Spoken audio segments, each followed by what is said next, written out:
Hello, नमस्कार. माझे नाव वीणा रहाणे. मी life balancing coach. आपणा सर्वांचे स्वागत करत आहे. या ब्रह्मांडामध्ये माता पिता सोडून सर्व गुरुदेवतांना तसेच कुलदेवी देवतांना वंदन करतो. या बुद्धिरूपी गणेशाला, कंठामध्ये विराजमान असणाऱ्या सरस्वतीला व ह्या दोघांसोबत खेळीमेळीने राहणाऱ्या लक्ष्मीला वंदन करून मी आजच्या ह्या व्हिडिओला सुरुवात करत आहे. आजच्या या व्हिडिओमध्ये मी EFT टॅपिंगच्याबद्दल काही माहिती देणार आहे व त्याच्यापासून काय फायदे होतात ते त्याबद्दल सांगणार आहे. आता EFT या शब्दातच येते की इमोशन फ्री करते ती टेक्निक. म्हणजे जे काही आपले निगेटिव्ह इमोशन्स असतात तर त्यांना ह्या टेक्निकद्वारे फ्री केले जाते. ह्या EFTचा शोध 1990 साली गॅरी क्रेग यांनी लावला. पण 1980 साली डॉक्टर रॉजर कॅलाहन यांनी TFT म्हणून असा शोध लावलेला. त्यांनी एका रुग्ण महिलेवरती तिचे काही जे प्रॉब्लेम्स होते तर तिच्या शारीरिक ॲक्युप्रेशर पॉईंटवरती टॅपिंग करून तिला बरे केले व TFT थॉट फील्ड थेरपी असे ह्याचे फुल फॉर्म असा शोध लावला. पण हे जे थॉट फील्ड थेरपी होती ती खूप किचकट होती.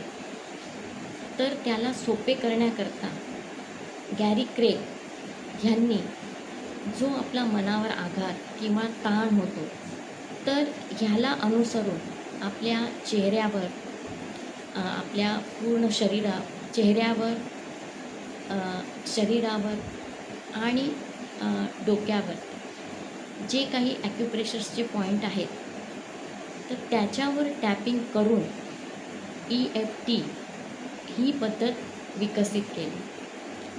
तर ह्या दोघांची मने एकत्र येऊन एक नवीन तंत्र तयार झाले. त्याला EFT तंत्र म्हटले जाते. म्हणजे गॅरी क्रॅग आणि डॉक्टर रॉजर कॅलाहन. तर हे क्लिनिकल मानसशास्त्रज्ञ होते आणि त्यांनी त्या एका स्त्रीवरती प्रयोग केला आणि TFTचा शोध लावलेला. अशा प्रकारे ह्या दोघांनी EFTचा शोध लावला.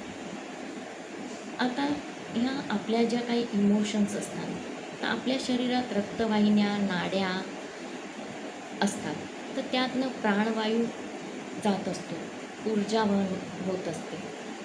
तर ह्या प्राणवायू आणि रक्त जे वाहते त्याच्यामध्ये नेगेटिव्ह इमोशन्स आल्या तर मग काय होतं, ब्लॉकेजेस तयार होतात आणि ब्लॉकेजेस तयार झाले की मग प्रवाह व्हायला अडथळा येतो. अडथळा आला की मग सर्व कामे पण बिघडतात. मग हा अडथळा रिलीज करण्यासाठी काही पॉईंट आहेत. आता आपल्या मनामध्ये जे नेगेटिव्ह थॉट्स आहेत, काळजी, भीती, ओव्हर थिंकिंग, हे जे असे नेगेटिव्ह थॉट्स आहेत तर ते रक्तवाहिन्यातनं गेले आणि त्यातनं जो ऑक्सिजन जातो मग त्याचा परिणाम नेगेटिव्ह थिंकिंगमध्ये होतो आणि ब्लॉकेजेस तयार होतात. मग हे ब्लॉकेजेस आपण EFT टॅपिंगद्वारे सहजासहजी दूर करू शकतो. आता काही इमोशन्स कसे असतात की आपण जेव्हा म्हणतो की मला राग आला, पण काही लोक काय म्हणतात की मला राग नाही आला, मला त्या व्यक्तीमुळे राग आला आणि त्याने मला राग आणण्यास भाग पाडले. तर मग हे काय झालं, ही ब्लेम गेम झाला. ठीक आहे, त्याने राग आणण्यासाठी भाग पाडले, पण राग तर आपण स्वतः आणला आहे आणि त्या रागामुळे काय होतं आहे, आपल्यामध्ये नेगेटिव्ह इमोशन्स झाले आणि आपण सफर करतो आहे.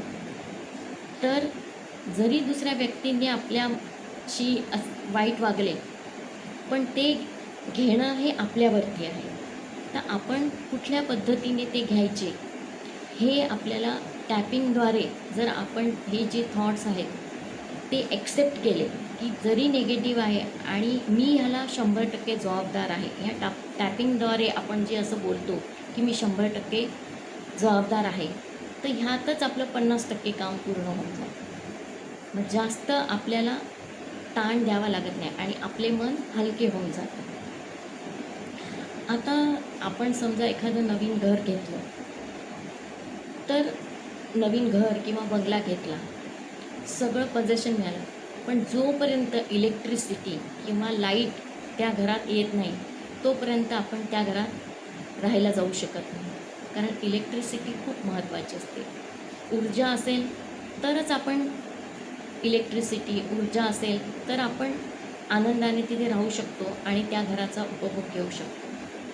तसेच आपल्या शरीरामध्ये सुद्धा 7 चक्र आहेत आणि त्या ज्या 7 प्रकारच्या ऊर्जा आहेत त्यांना 7 चक्र म्हणतात. आता त्या 7 चक्रांची मी तुम्हाला नावं सांगते. जर आपण आता बसलो तर आपला जो पाठीचा कणा आहे त्याचा एकदम सगळ्यात खालचा भाग आहे, तिथून चक्राला सुरुवात केली तर पहिले जे चक्र आहे त्याला मूलाधार चक्र म्हणतात. नंतर दुसरे जे चक्र आहे ते आपली जी बेंबी किंवा नाभी आहे त्याच्या 3 बोटं खाली, त्याला स्वाधिष्ठान चक्र म्हणतात. नंतर तिसरे चक्र बेंबीच्या 3 बोटं वर, त्याला मणिपूर चक्र म्हणतात. आणि नंतर चौथे चक्र हे हृदयाजवळ असते, त्याला अनाहत किंवा हार्ट चक्र म्हणतात. नंतर 5वे हे कंठामध्ये घशाजवळ असते, त्याला आपण विशुद्धी थ्रोट चक्र म्हणतो. नंतर 6वे 2 भुवयांच्या मध्ये असते, त्याला आज्ञाचक्र म्हणतात. आणि 7वे आपला जे माथा आहे मस्तक, तर त्याच्या मध्यभागावर असते, त्याला सहस्त्रधार चक्र असे म्हणतात. तर अशी जी ही 7 चक्र आहेत, तर ह्या 7 चक्रांना आपण EFTद्वारे बॅलन्स करू शकतो. आणि हे चक्र बॅलन्स झाले तर आपल्या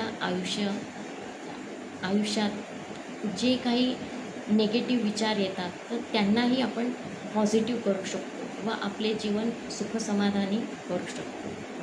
तर ह्या ज्या चक्रांविषयी सविस्तर माहिती मी आपणाला पुढच्या व्हिडिओमध्ये देईन.